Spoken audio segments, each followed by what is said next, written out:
नमस्कार मेरे YouTube पर आने के लिए। आज का हमारा टॉपिक है खांसी, जुकाम, नज़ला, कब्ज, सिर दर्द का रामबाण घरेलू इलाज बताने जा रही हूँ। तो हमने करना क्या है, इसके अंदर बादाम की गिरी 100 ग्राम ले लेनी है, देसी खंड 50 ग्राम ले लेनी है, काली मिर्च हमने 20 ग्राम ले लेनी है। इन सबको हमने पाउडर बना लेना। पाउडर बना के एक शीशी के अंदर भर के रख लेना है।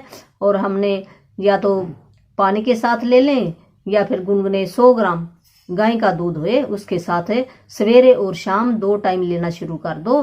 तो आपको देखना थोड़े से दिनों के अंदर भी जो खांसी है, जुकाम है, नज़ला है, छींकें आती रहती हैं, किसी को कब्ज है, सिर में दर्द है, तो ये कम से कम 10 रोग आपके ठीक हो सकते हैं। जिनको शुगर की बीमारी है तो वो चीनी प्रयोग ना करें, है चीनी का वो बंद करें, बाकी वो 2 चीजें डाल के वो भी ले सकता है, तो उसकी भी ये सारी बीमारियां दूर हो सकती है। धन्यवाद।